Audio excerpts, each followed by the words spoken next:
அஸ்ஸலாமு அலைக்கும் வரஹ்மத்துல்லாஹி வபரகாத்துஹு. ஐசிடி ஓலெவல் மற்றும் ஏலெவல் ஜிட் பாடங்களில் கட்டாயமாக வரக்கூடிய ஒரு பகுதி தரவுத்தளம், டேட்டா பேஸ். இந்த பாடம் ஒரு பெரிய ஒரு பகுதியாக இருந்தாலும் நாங்கள் பாகமாக இன்று முதல் இதை நாங்கள் பார்ப்போம். அநேகமான மாணவர்கள் இந்த முன்னாள் வீடியோவில் கமெண்ட் மூலமாக இந்த பாடத்தை தருமாறு வேண்டிக் கொண்டாங்க. அவங்களுக்காகவும் புதிய மாணவர்களுக்காகவும் இன்றிலிருந்து நாம் இந்த தரவுத்தளம்ன்ற பாடத்தை பார்ப்போம். இது சம்பந்தமான உங்களோட டவுட்களை கமெண்ட் மூலமாக தெரியப்படுத்துங்க.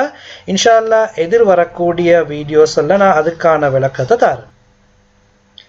இந்த வீடியோ உங்களுக்கு பயனுள்ளதாக இருந்தேன்னு சொன்னால் லைக் பண்ணுங்கள், ஷேர் பண்ணுங்கள். இதே போல் மற்ற மாணவர்களும் பயன்பெறதுக்காக வேண்டி இதை ஷேர் பண்ணுங்கள்.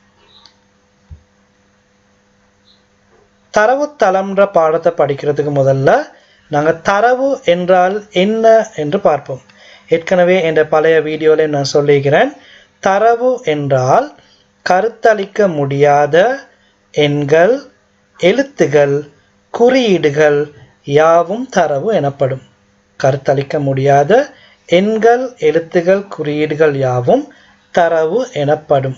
The raw facts and figures meaningless ன்னு சொல்லும். அதே போல தகவல், தரவுகளை தொகுத்து தயார் செய்வதன் மூலம் தகவல்கள் பெறப்படுகின்றன. The collection of data, information. மூன்றாவதாக தகவல்களை தொகுத்து ஒன்றா எடுப்பதன் மூலம் தகவல் களஞ்சியம் உருவாக்கப்படுகிறது. Collection of information, database. தரவு, தகவல், தகவல் களஞ்சியம். Data, information, database. இந்த டேட்டா பேஸை உருவாக்குறதுக்கு பல வகையான சாஃப்ட்வேர்ஸ்கள் இருக்குது. அதில் ஜிசிஇ ஓலெவல் மற்றும் ஜிட் மாணவர்களுக்காக மைக்ரோசாஃப்ட் எக்ஸஸ்ன்னு சொல்லக்கூடிய மென்பொருள் தான். அதிலிருந்து தான் கேள்விகள் உங்களுக்கு வரும். ஸோ நான் இன்னொரு பாடத்தில் அந்த மைக்ரோசாஃப்ட் எக்ஸஸை எப்படி நாங்கள் யூஸ் பண்ணுறன்றதையும் பார்ப்போம். டேட்டா பேஸ், தரவுத்தளம். இந்த தரவுத்தளத்துக்கு அரசாங்க பாடப்புத்தகத்தில் வழங்கப்பட்டிருக்கக்கூடிய வரை விளக்கணத்தை இப்போ நாங்கள் பார்ப்போம். ஒழுங்குபடுத்தப்பட்ட முறையில் சேகரிக்கப்பட்ட தரவுகளின் கூட்டமே தரவுத்தளம் எனப்படும். ஒழுங்குபடுத்தப்பட்ட முறையில் சேகரிக்கப்பட்ட தரவுகளின் கூட்டமே தரவுத்தளம் எனப்படும். Collection of organized data can be defined as a database. Database. இந்த தரவுத்தளத்தை ரெண்டு வகையா பிரிக்கலும். ஒன்று கைமுறை, அடுத்தது இலத்திரனியல்.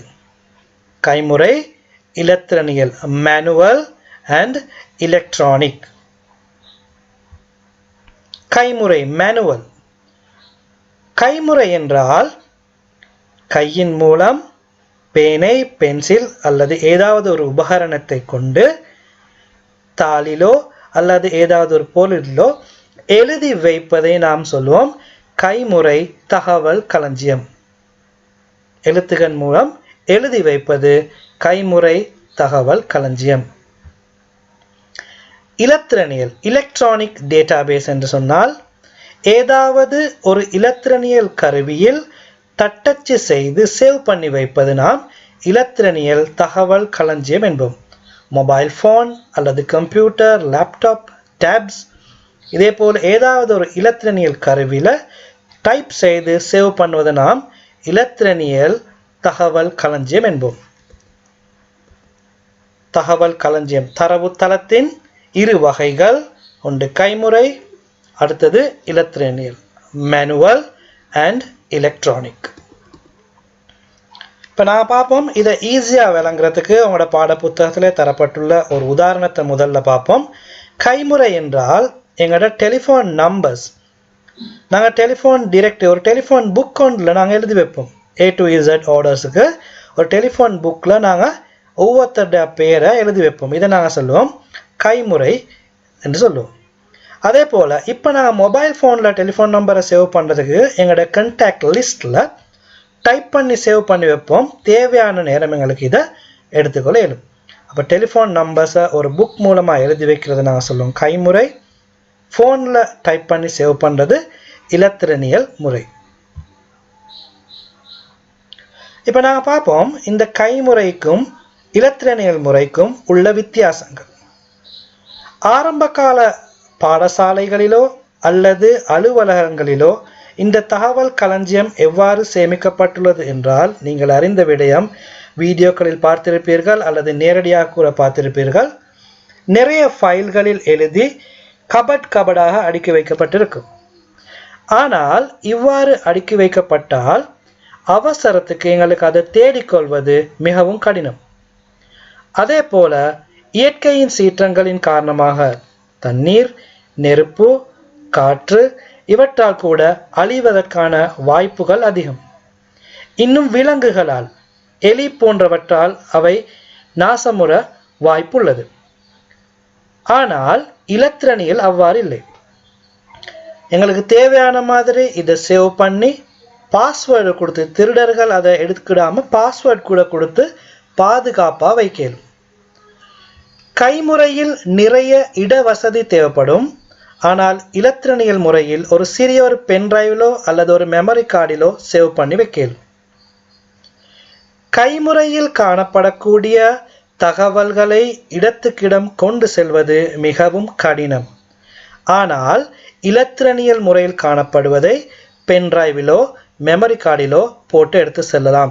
அல்லது நாம் போகாமலே இமெயில் மூலம் அந்த இடத்துக்கு எவ்வளோ தூரமாக இருந்தாலும் அந்த இடத்துக்கு ஓரிரு நிமிடத்தில் எங்களுக்கு அனுப்பலாம்.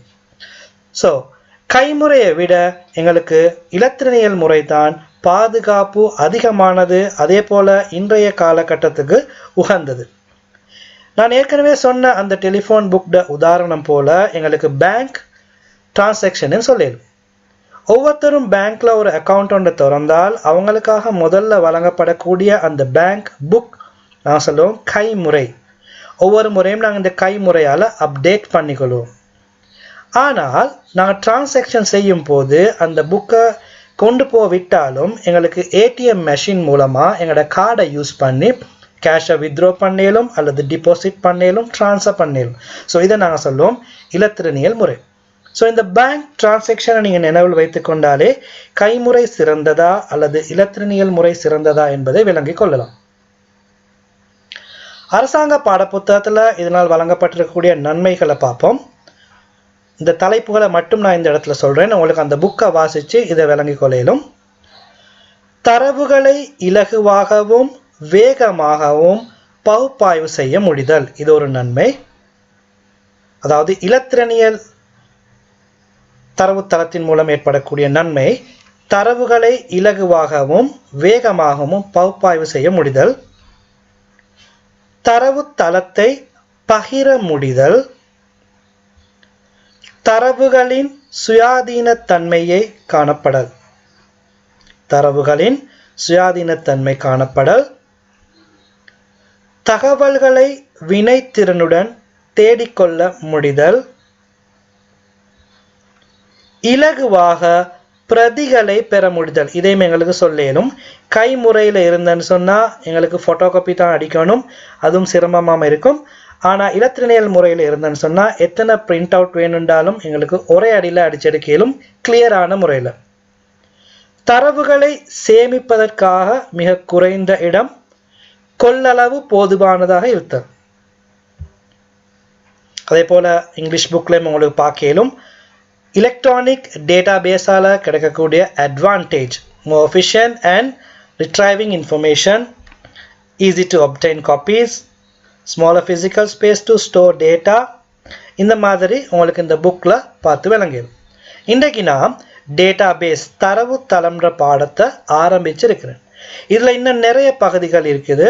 டேட்டா ரிடண்டன்சி, அதே போல் பிரைமரி கீ முதன்மை சாவி, ஃபாரின் கீ அந்நிய சாவி, டேபிள்னா என்ன, ஃபார்ம், query, report, இதே மாதிரி லிங்க்,